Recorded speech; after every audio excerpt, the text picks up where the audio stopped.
This is a another presentation by Josh Leska. Going to be talking about network security, the how-tos, whys, and maybe a little bit of techie stuff. Just because it's almost impossible to do it without. So first off, you need to know what network security really is. And the best way for me to explain that to you is think of a military compound. And you're going down the road, fences everywhere, barbed wires up top. You've got your guards protecting the entrance. Probably have video cameras. Probably have people looking at those cameras. You have signs everywhere. Once you go through one building, you got to go through another. Generally, cards to access, IDs to recognize you. Just that is the kind of thing we think of when we're talking about network security. What types of things are they going to have to do to get into certain areas?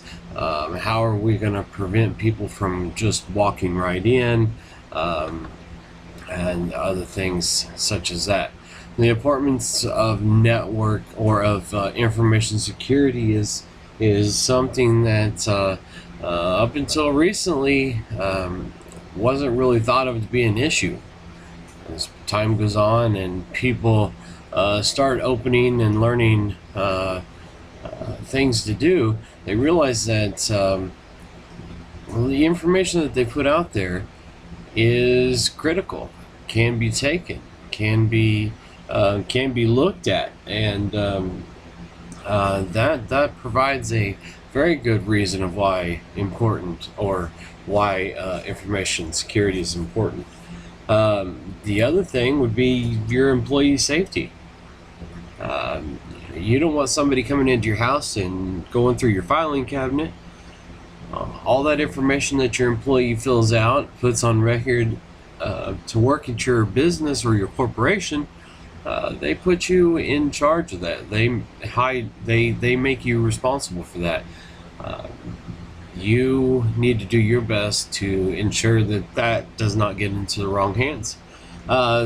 Critical documents is another different area where, if you got bank transactions and merger or what's going to happen next week in a certain department, that all needs to be secretized, or that needs to be done through network security.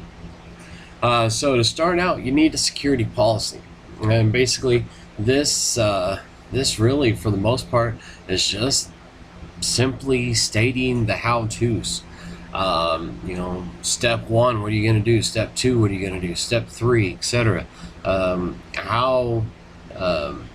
How is it that things are going to be done with your corporation or your business to do what is needed? Who's going to do it? Is there going to be a budget as to what's being done? There's a lot of thoughts and a lot of factors that roll into a security policy, because you may not have the money to do everything that you want to do.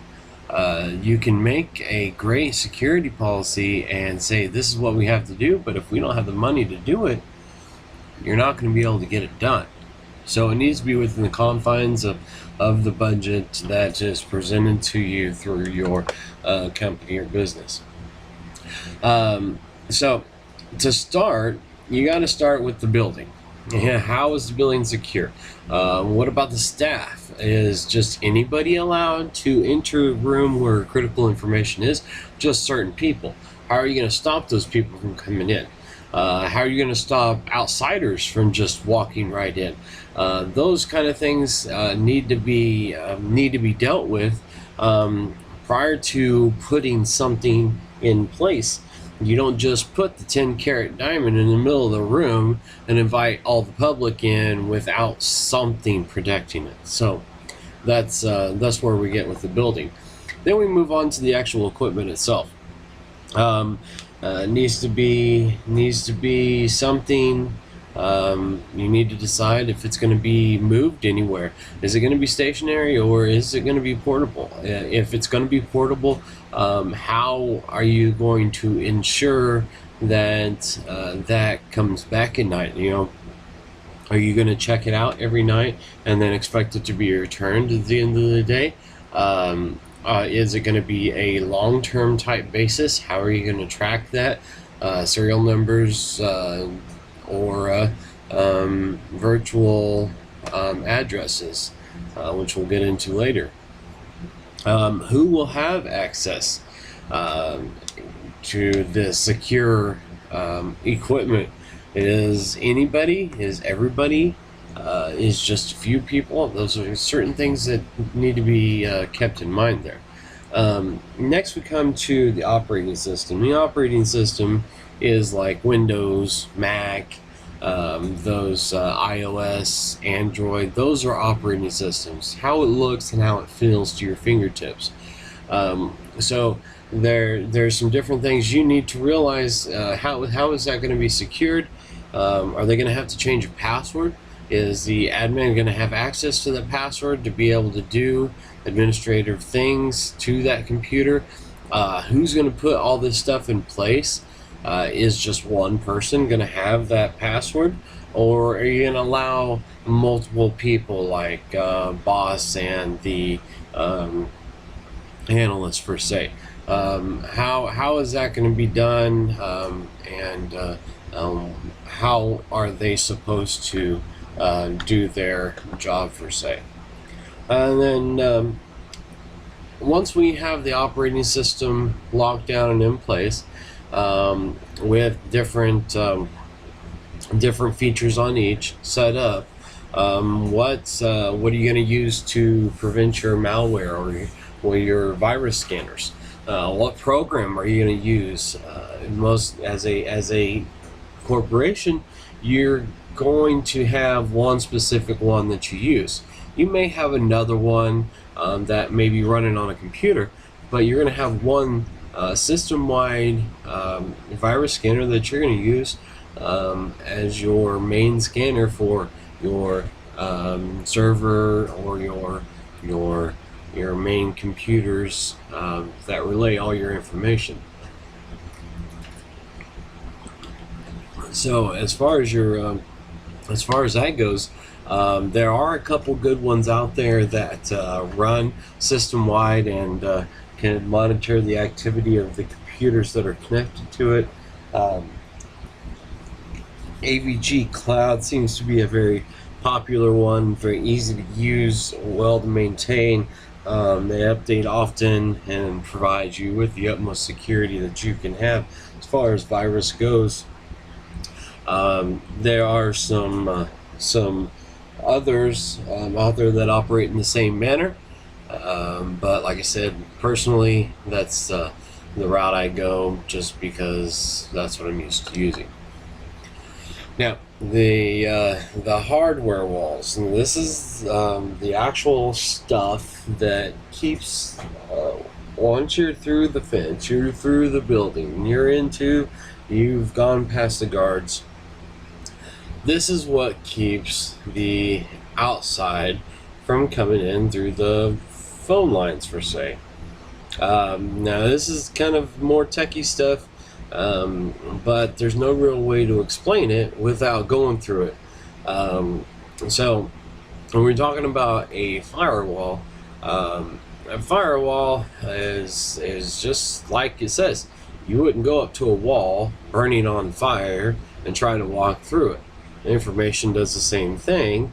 The stuff that is designed to be blocked will not be allowed to come through. It will bounce off and go back the other way to protect everything from inside. Proxy server is just like it reads. A proxy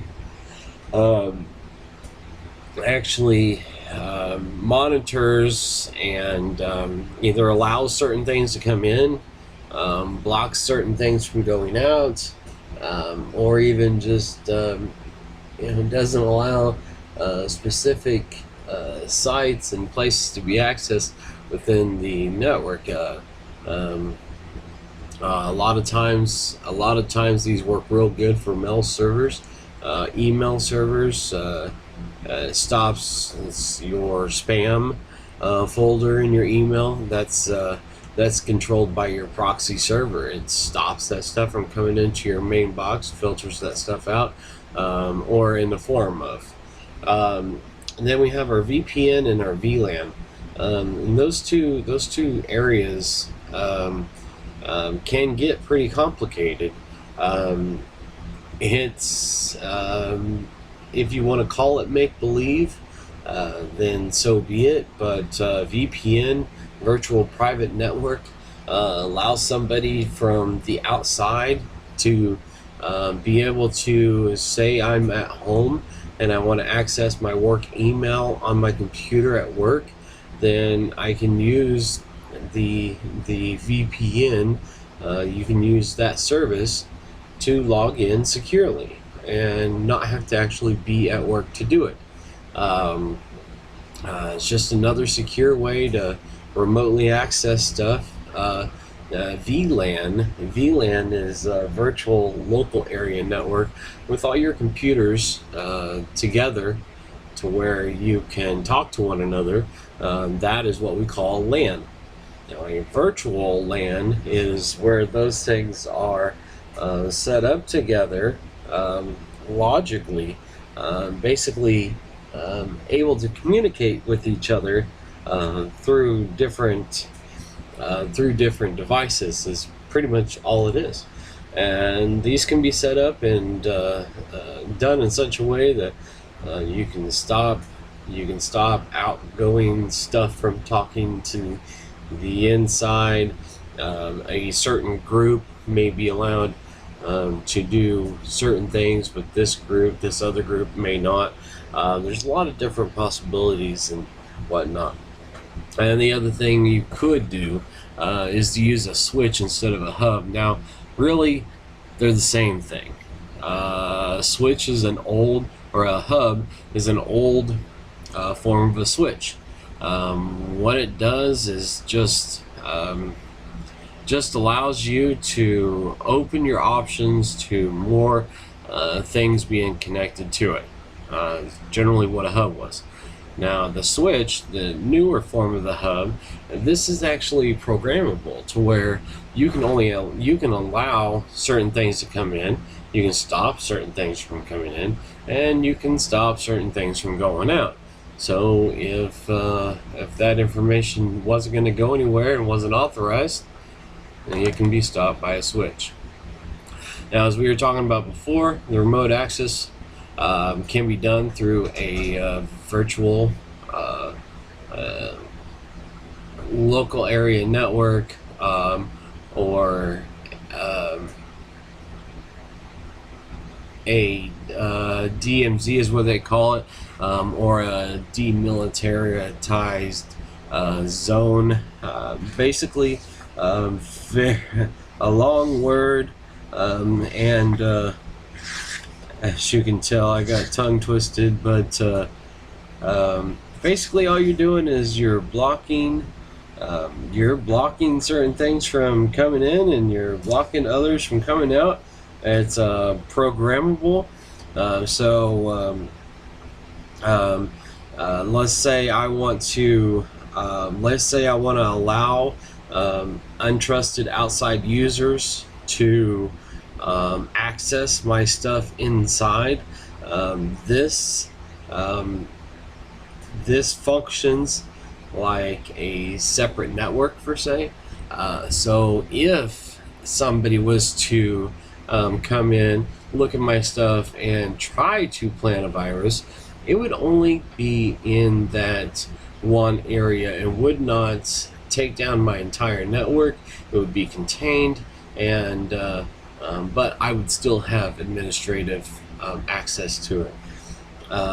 Now your VLAN and your VPN, those would allow for remote access. A lot more complicated, a lot more things involved though.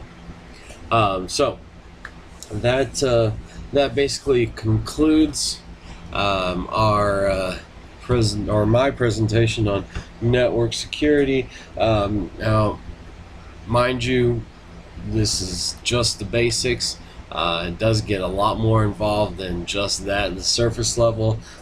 Step 1, step 2, step 3. Just remember, you've gotta secure the outside from getting in, and then you've got to secure the inside from getting out. And the ways you do that are through the things that I talked about earlier. So, thanks for listening. Have a good one.